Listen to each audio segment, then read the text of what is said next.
Alice Torres vivia sozinha, divorciada há 3 anos, sem filhos. Dedicava sua vida ao ensino no Colégio Público Euclides, no bairro de Higienópolis, em São Paulo. Aos 42 anos, sua vida era previsível, segura e controlada. Seu apartamento no 5º andar da Rua Paineiras 45 era seu refúgio.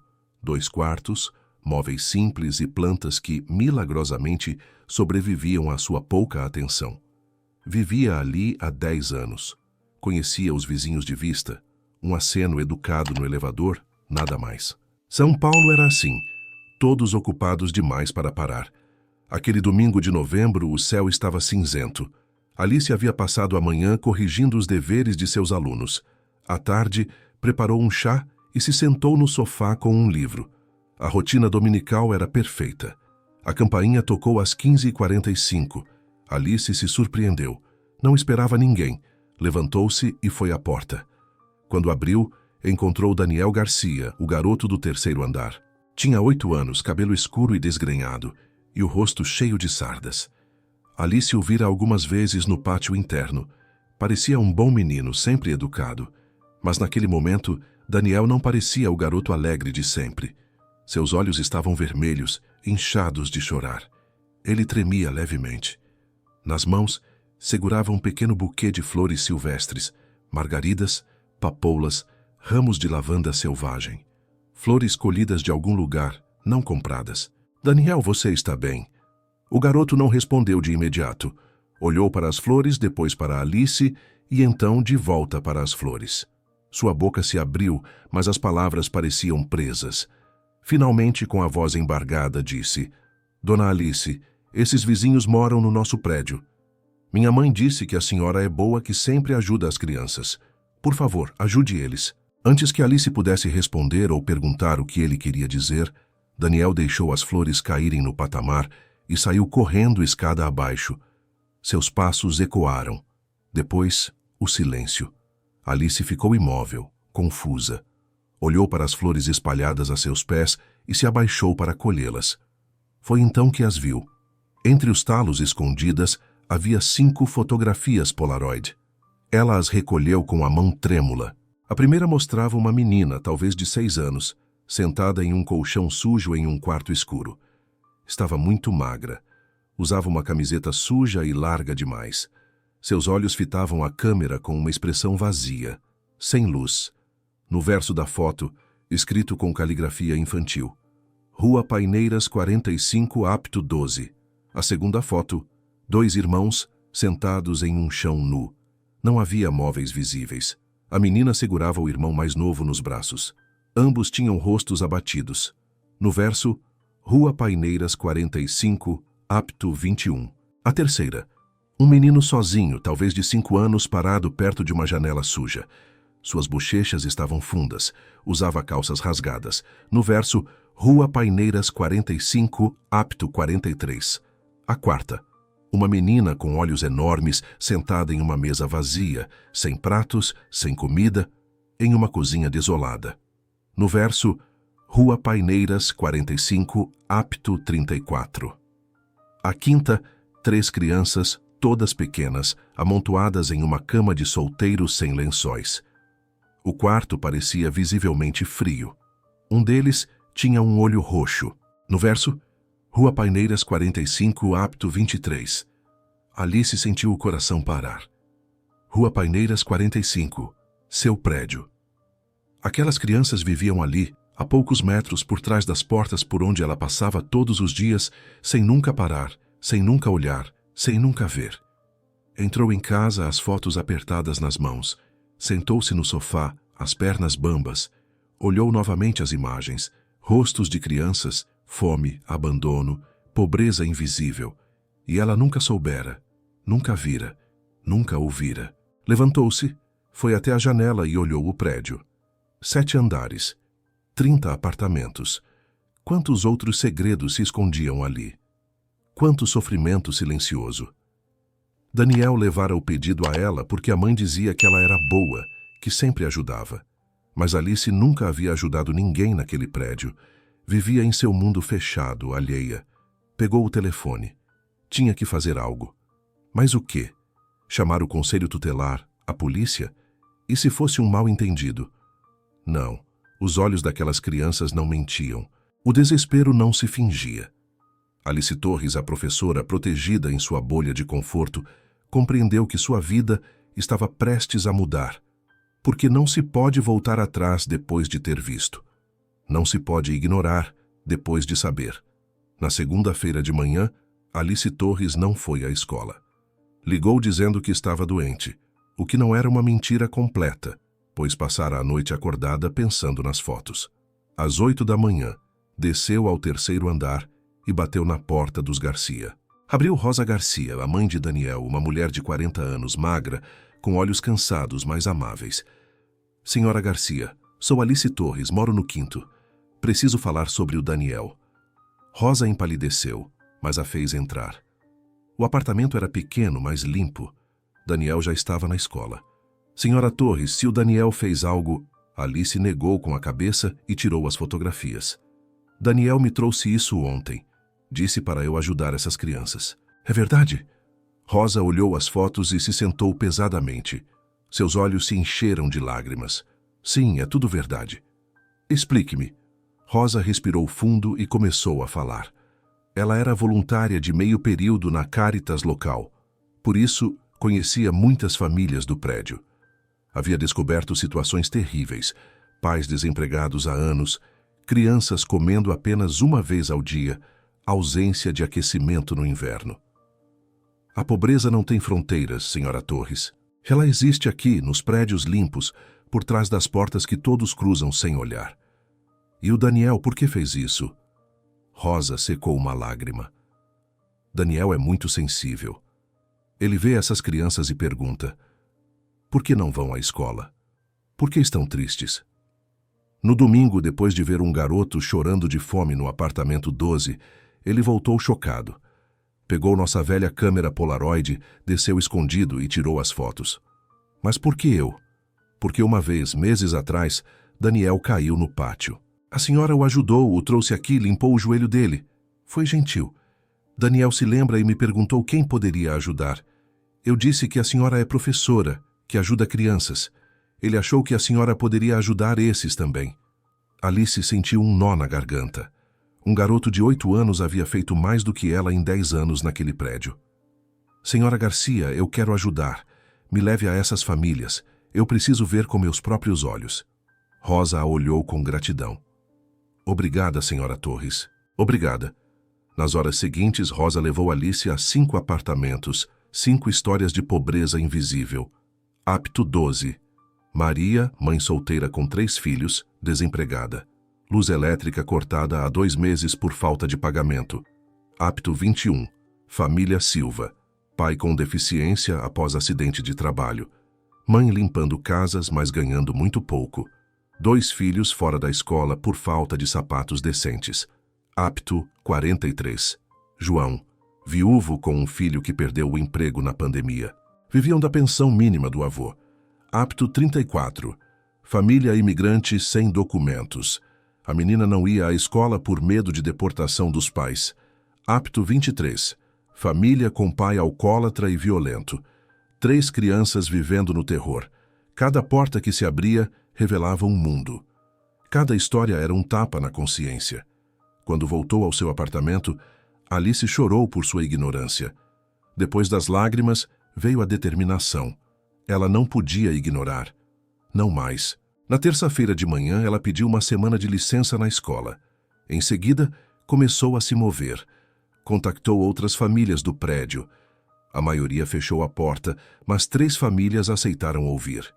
Havia os Branco, um casal de aposentados do 6º andar.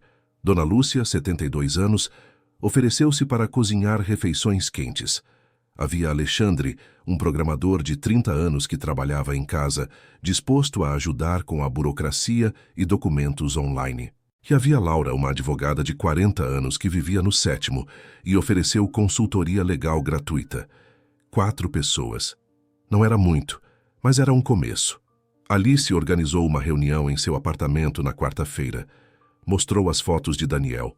Todos ficaram chocados. Como é possível que não soubéssemos? Perguntou Dona Lúcia com lágrimas. Porque não olhamos, respondeu Alice.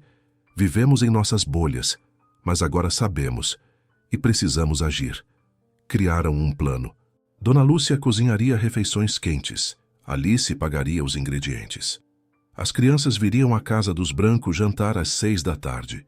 Alexandre ajudaria com os pedidos de subsídios estatais.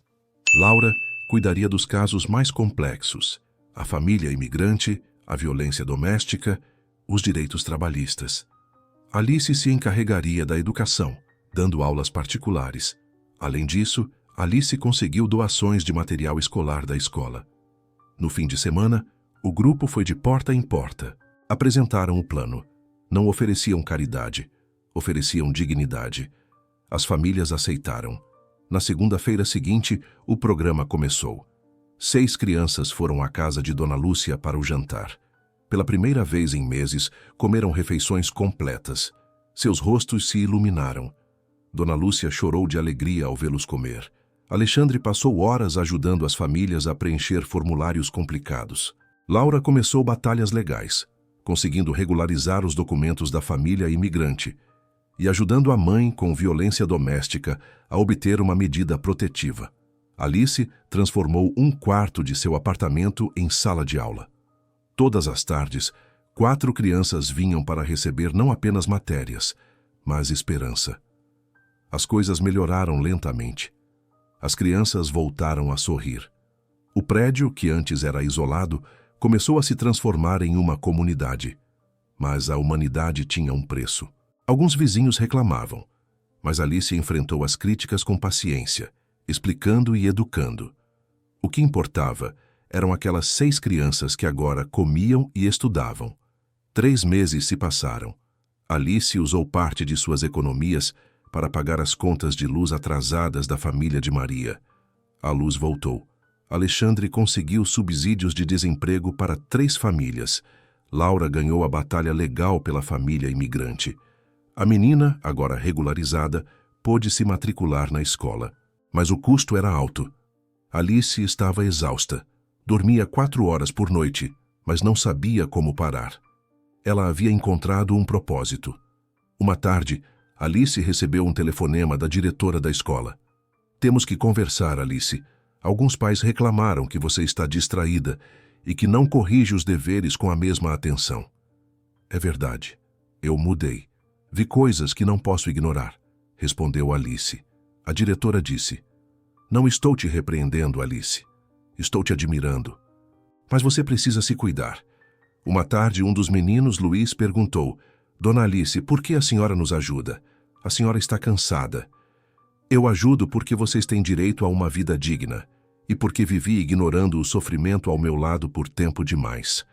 Agora não posso mais, respondeu Alice. Luiz e os outros 2 a abraçaram. Alice os abraçou forte. Ela compreendeu que eram eles quem a salvavam do vazio e da indiferença, mas o desafio maior estava por vir. Em fevereiro, o Conselho Tutelar recebeu uma denúncia anônima. Alguém denunciou que na rua Paineiras, 45, havia crianças em condição de abandono e que uma mulher, Alice Torres, as mantinha em seu apartamento sem autorização. Uma assistente social, Carla Ramos, chegou sem aviso. Bateu na porta de Alice enquanto ela dava aula.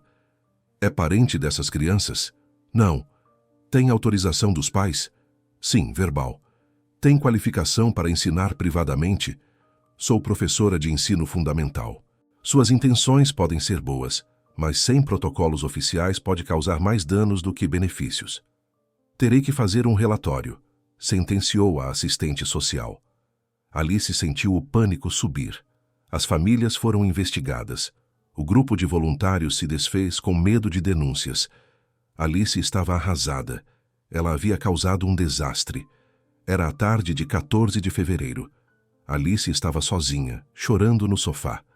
A campainha tocou. Era Daniel. O garoto segurava um desenho assinado por todas as crianças. Um grande coração com a frase: Obrigada, Dona Alice, não nos deixe. Minha mãe diz que o conselho está perguntando, mas eu disse a verdade. Eu disse que a senhora nos salvou. A senhora é uma heroína, disse Daniel. Alice o abraçou. As lágrimas não eram mais de derrota, mas de determinação. Ela não desistiria. A batalha durou 1 mês. O Conselho Tutelar e a Assistência Social entrevistaram a todos. A assistente social, Carla Ramos, inicialmente cética, começou a compreender. Falando com as crianças, viu em seus olhos não medo, mas gratidão.